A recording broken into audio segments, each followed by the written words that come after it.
Olá, terceiro ano, tudo bom com vocês? Professora Letícia falando de longe mais uma vez. Pessoal, na videoaula de hoje nós vamos ter conteúdos de ciências, história e matemática, além de um vídeo especial da seção Ciência em Ação.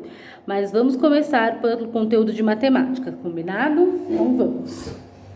Bom, vou pedir para vocês pegarem o nosso livro e abrirem a página 8 de matemática, as ideias da divisão. Então, nós vamos ler com atenção as páginas 8, 9 e fazer as atividades das páginas 10 e 11.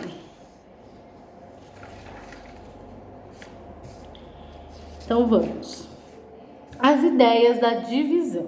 Troca de ideias. Altair deu um cofrinho para cada um de seus netos, Ana e Felipe. Ele vai distribuir 8 moedas de R$ 1 igualmente entre os dois netos. Quantas moedas cada criança vai ganhar? Essa é a ideia de repartir em partes iguais da divisão. Então, ele tem 2 netos e vai dar 8 moedas para cada um. Ele vai distribuir as 8 moedas para cada um. Para descobrir quantas moedas cada neto vai ganhar, Altair pode distribuir as moedas uma a uma entre Ana e Felipe. São 8 moedas no total, ó. 1, 2, 3, 4, 5, 6, 7, 8 moedas.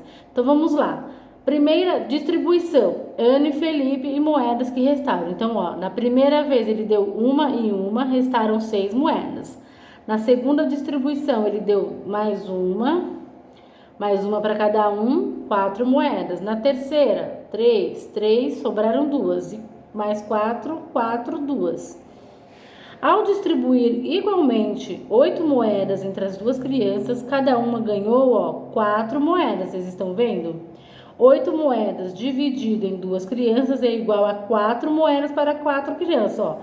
8 dividido por 2, que é igual a 4.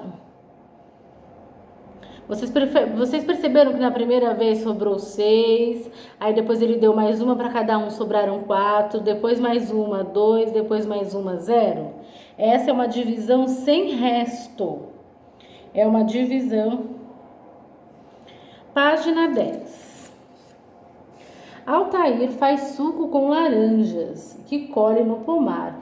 Ele fez 12 garrafas de suco e vai colocá-las em caixas nas quais cabem 4 garrafas. Quantas caixas serão necessárias?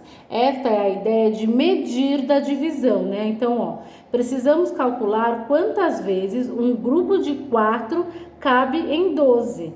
Então, ó, 12 garrafas dividido em 4, 12 dividido por 4, porque são 4 garrafas. Então, quantas garrafas cabem em cada caixa? 3, não, quantas garrafas cabem em cada caixa? Não, em cada caixa cabe 4. Então, quantas caixas são necessárias? 3 caixas, como mostra na ilustração. Para repartir igualmente uma quantidade ou descobrir quantas vezes uma quantidade cabe em outra, usamos a divisão. E é esse sinal aqui, ó. Vou até fazer grande. O sinal indica e o resultado é chamado de quociente, né? Esse aqui, ó. Ele chama de quociente. Nas atividades das páginas 10 e 11, vocês vão entender melhor esse conteúdo. Temos mais atividades, mas que eu vou deixar para depois, para fazermos juntos, porque se trata de um conteúdo mais complexo. Então, eu vou fazer a número 1 com vocês e vou deixar a 2 e a 3 da página 11 para vocês, combinado? Então, vamos lá. Número 1. O professor vai formar 3 grupos com os alunos abaixo para uma atividade. Quantas crianças há no total? Vamos contar? 1, 2, 3, 4, 5, 6, 7, 8, 9, 10, 11, 12, 13, 14, 15 crianças. Vamos anotar aqui. Quantos grupos o professor vai formar? 3, ó, já está escrito aqui. 3. Quantas crianças terá em cada grupo? Vamos ver? 1, 2, 3, 4, 5. 1, 2, 3, 4, 5 E 1, 2, 3, 4, 5. 5 crianças em cada grupo. E como que a gente representa essa situação por meio de uma divisão? 15, que é o número total de crianças, dividido em 3 grupos, ó. Vou até pegar a caneta para vocês verem melhor. 15 dividido por 3, que é igual a 5 crianças em cada grupo. Que foi a representação que nós fizemos. Para ajudar, vocês vão fazer a 2 e a 3 aí na casa de vocês. Qualquer dúvida, deixa o recado aí no vídeo. Mas na próxima videoaula de matemática, nós vamos corrigir a página 11 e ter mais atividades para nos ajudar, combinado? Agora, nós vamos para o nosso conteúdo de história. Vamos lá? Chegamos. Bom, o nosso conteúdo de história vai ser dividido em 2 partes. Primeiro, nós vamos corrigir as atividades da página 8 e depois ter conteúdo. Então, vamos lá? 1. Eu faço parte da história. Existe um grupo indígena na cidade onde você mora? Se houver, qual é o nome desse grupo e quais são as características? Era uma pesquisa aí que vocês tinham que fazer, né?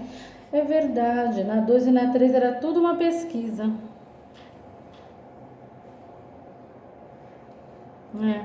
Não tem correção essa atividade. Aliás, tem sim, né? Eu prometi que ia trazer uma receita feita de mandioca lá da minha família, que é a farofa. Vocês já comeram farofa nos restaurantes em casa? Minha mãe faz uma farofa de mandioca maravilhosa.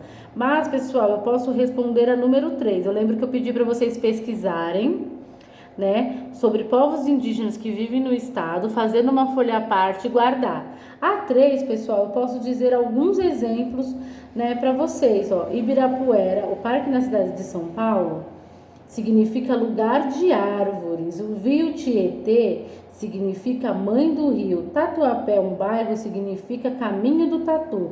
E Maracanã, aquele estádio de futebol no Rio de Janeiro, significa papagaios reunidos. Então, a 3 é muito fácil, né? Vocês tinham que fazer a 2 e a 3. E a 4, né? Vocês tinham que pesquisar aí uma receita na família de vocês, que depois eu vou ver. Dando continuidade ao nosso conteúdo de história, aqui no Saiba Mais, vamos ler juntos. A maioria dos grupos indígenas vive em terras indígenas. Essas terras são fundamentais para a sobrevivência e preservação da língua, dos costumes e das tradições indígenas. No entanto, apesar de existirem leis para proteger as terras e o modo de viver dos indígenas, os direitos desses grupos são constantemente ameaçados. Existem garimpeiros, donos de madeireiras e fazendeiros que invadem os territórios e desmatam terras indígenas para explorar minérios, madeira ou ainda utilizá-las na agricultura e pecuária. A construção de hidrelétricas e de outros empreendimentos nessas regiões também causa problemas ambientais que impactam no modo de vida dos indígenas. Na atualidade, muitos grupos indígenas lutam pela demarcação das terras onde vivem. Demarcação, pessoal, é a definição de terras por limites, fronteiras. E aqui nós temos 2 imagens. Indígenas Munduruku fazem manifestações pela demarcação das terras indígenas Sauê-Muriú, no Pará. Daniel Munduruku, vocês lembram que a gente leu uma história lá na disciplina de português sobre os costumes e os hábitos dos índios?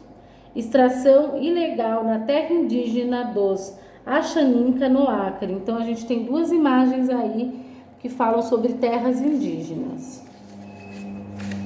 Herança dos portugueses, né? Agora a gente vai passar dos indígenas para entender um pouco mais da nossa herança portuguesa. Vamos ler. Os portugueses chegaram ao Brasil em 1500 e desde então influenciaram o modo de viver da população brasileira. Leia os textos que apresentam algumas heranças portuguesas. Ó, aqui nós temos a imagem de um dicionário de língua portuguesa. Língua portuguesa. Nós brasileiros somos falantes de português, por causa dos portugueses que chegaram às terras brasileiras há mais de 500 anos. Religião católica. Os portugueses trouxeram a religião católica para o território brasileiro e, por isso, muitas das primeiras cidades receberam nomes religiosos como Salvador, São Paulo e São Luís. E aqui nós temos imagem. Vitor Meirelles, a primeira missa no Brasil em 1860. É um quadro pintado a óleo. Ele fica no Museu Nacional de Belas Artes, no Rio de Janeiro. E aqui o Santuário de Bom Jesus dos Matozinhos, em Congonhas, Minas Gerais. Arquitetura. Os portugueses influenciaram a arquitetura. Muitas construções feitas pelos portugueses tiveram suas fachadas decoradas com azulejos. Aqui nós temos casas de arquitetura portuguesa na cidade de Paraty, Rio de Janeiro, que eu já conhecia, uma cidade muito linda, e a fachada de uma casa antiga decorada com azulejos portugueses em São Luís, no Maranhão. E pessoal, para ajudar vocês aí, temos atividades da página 11 com algumas pesquisas que eu vou ler para vocês com calma. Vamos lá. Atividades. Nessa história, uma criança conversa com um avô português que veio morar no Brasil. Leia o texto com os colegas. O senhor gostava de festa junina? Assim como sua avó das novelas. Eu abria a padaria e fazia alguns doces especiais para agradar o povo daqui. Pé de moleque, paçoca, arroz doce, canjica. Eu gostava da festa junina porque lembrava minha infância. E tem festa junina em Portugal? Perguntei. Tem festa parecida, respondeu ele. Barraquinhas na rua, desfiles, procissões. A comida que eu mais gostava era a sardinha com pão. Manuel Filho, meu avô português. Com base no texto, você vai responder: como são as festas juninas comemoradas aqui na nossa cidade? Vocês sabem como são. 2. Quais as diferenças e semelhanças entre a festa junina da sua cidade e a que já foi descrita no texto pelo avô português? Vocês também conseguem. 3. As festas juninas foram influenciadas pelos portugueses. Pesquise outra festa comemorada no Brasil que tenha influência portuguesa e escreva no caderno algumas características do evento. Aqui, pessoal, é aquela folhinha extra que vocês já sabem. Eu vou buscar a minha para mostrar para vocês. Agora, com a minha folha em mãos, eu vou fazer o que a gente sempre faz. Nome, terceiro ano, professora Letícia, história,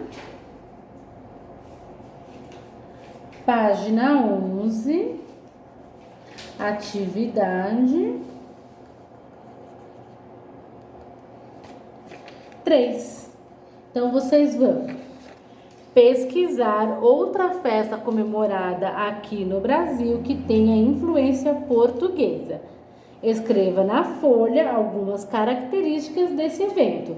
Depois que vocês finalizarem, vou escrever aqui texto de até 10 linhas. Então, não precisa escrever muito, combinado?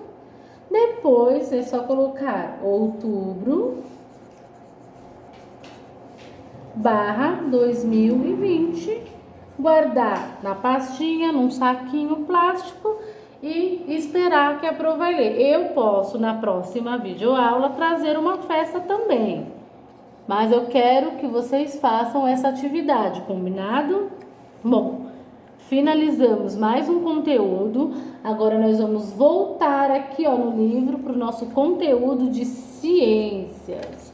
Eu lembro que eu pedi para vocês lerem, fazerem a leitura da página 9, da página 10 e fazer as atividades das páginas 11, 12 e 13.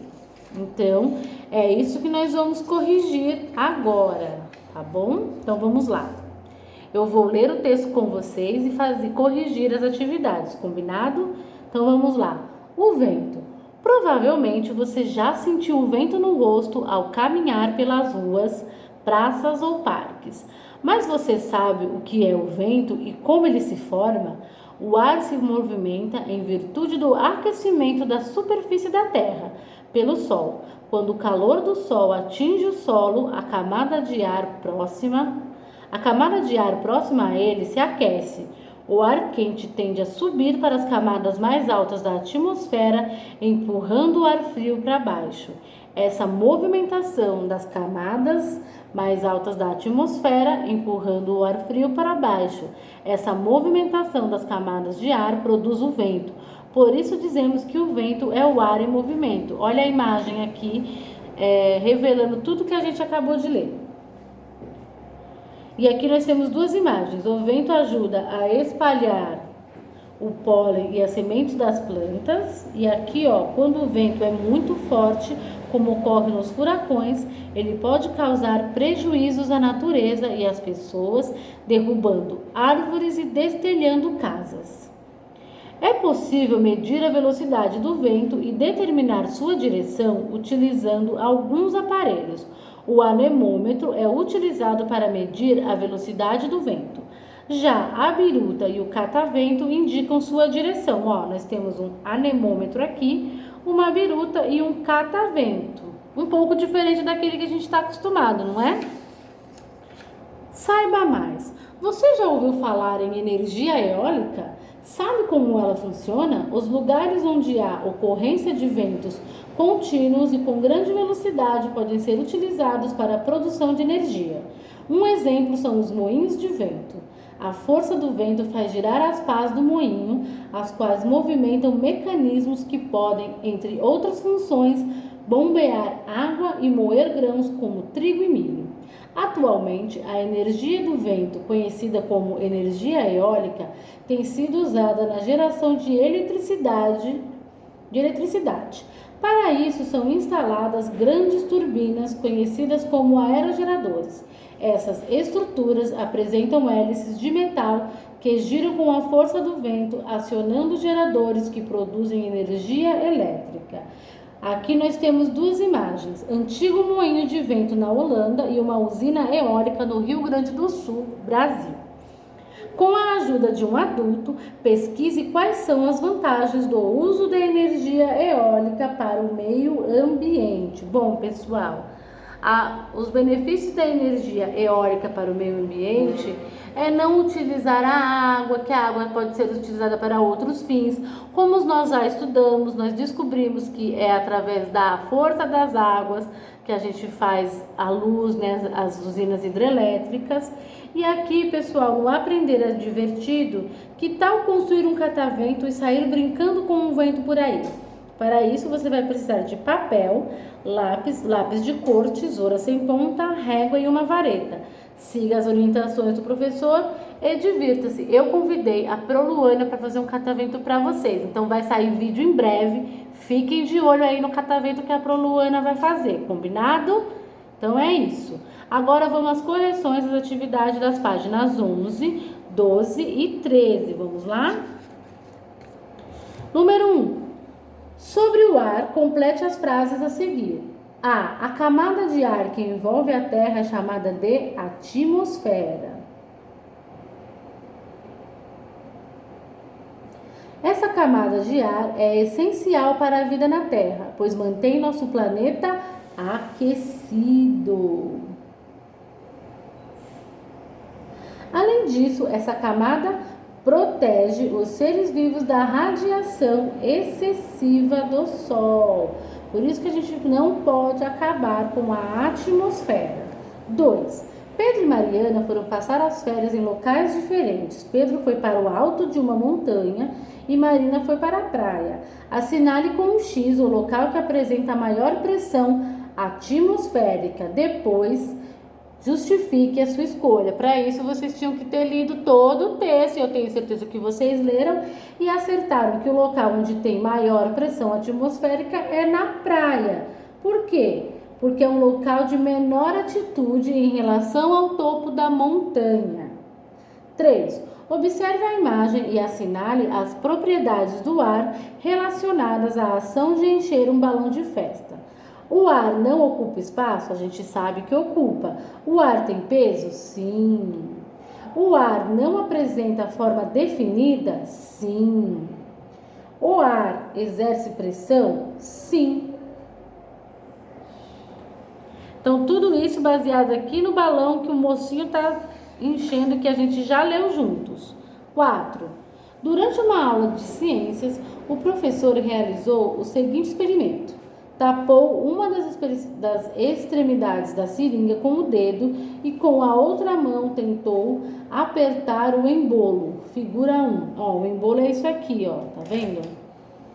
É quando a gente pressiona. Mas só conseguiu levá-lo até certo ponto da seringa, tá vendo, ó? O que impediu o professor de empurrar o embolo da seringa até o final? O que vocês acham que foi? É o ar que estava presente dentro da seringa. 5. Circule o balão que apresenta maior peso. Em seguida, justifique sua resposta. Então, o balão é esse aqui, né? É esse maiorzão aqui. E por que vocês acham que ele tem mais peso? Porque ele está mais cheio de ar. Então, naturalmente, se a gente sabe que o ar tem peso, o que tem mais peso é o que está mais cheio. Continuando. 6. A respeito dos gases que compõem o ar, associe as duas colunas. Então, nós temos aqui o N, gás nitrogênio, O, gás oxigênio e o C, gás carbônico. Então, vamos lá. É essencial para a respiração dos seres vivos. Oxigênio, então a gente põe um O. É o gás mais abundante na atmosfera, é o nitrogênio, então a gente põe um N. É utilizado pelas plantas no processo de fotossíntese, é o gás carbônico. Existe em pequena quantidade na atmosfera, é o gás carbônico. É o segundo gás mais abundante da atmosfera, é o oxigênio. Número 7, página 13. As situações representadas nas imagens a seguir estão relacionadas ao ar. Observe-a e escreva as legendas para cada uma delas. Essa número 7 eu vou deixar por conta de vocês, não vou dar a minha opinião. Eu quero ver como vocês vão responder cada imagem. Porque eu entendo que cada um vai responder à sua maneira e não pode fugir do assunto que é o ar aqui, combinado? Vou até colocar aqui, individual. Porque essa é uma individual pessoal. 8. Leia um trecho do livro Chico e o Ar. Em seguida, faça o que se pede.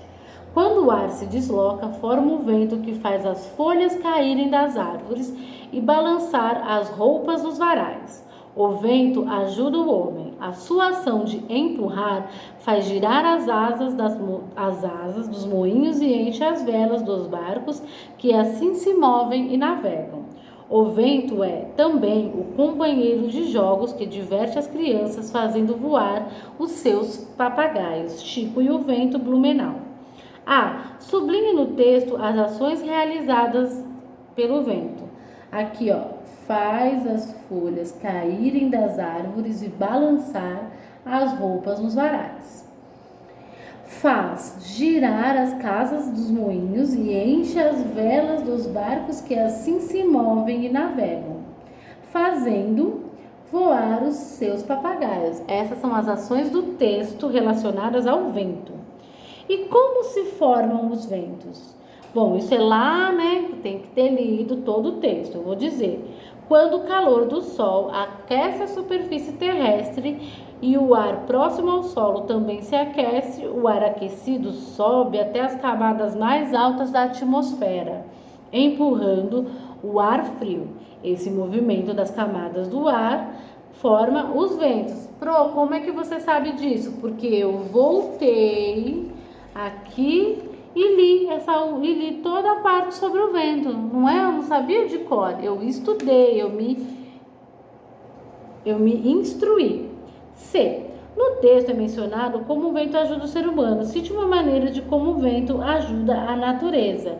O vento ajuda a natureza espalhando o pólen e a semente das plantas. D. Além de fazer voar os papagaios, pipas, que outras brincadeiras podem ser realizadas com os ventos? Olha, dá para fazer o catavento que vocês vão fazer com a professora Luana logo mais. Dá para brincar de bolinha de sabão. Dá para fazer tanta coisa com o vento que eu vou deixar a criatividade de vocês surgirem à vontade. Agora, pessoal, o que a gente vai fazer? Eu vou vir aqui, ó, nas páginas 7, que é o Ciência em Ação. E eu já coloquei em outra folha todos os materiais que a gente vai usar. A gente vai precisar de um copo transparente, de um recipiente com água. Nossa, a professora travou aqui. Algodão, balões de festa, cabide, barbante, pedaço de cartolina. Por que eu coloquei um pedaço de cartolina? Porque aqui na experiência, ó, ele pede um pedaço de papel grosso. Não pode ser, não vai funcionar. Eu já fiz o teste com uma folha de sulfite. Então, vocês providenciem para daqui a pouco todos esses materiais que a gente vai fazer juntos, as experiências das páginas 7 e 8, e a gente vai responder cada pergunta feita aqui, combinado? Vai ser um vídeo à parte para esse não ficar muito longo. Eu aguardo vocês na experiência. Um grande beijo, tchau!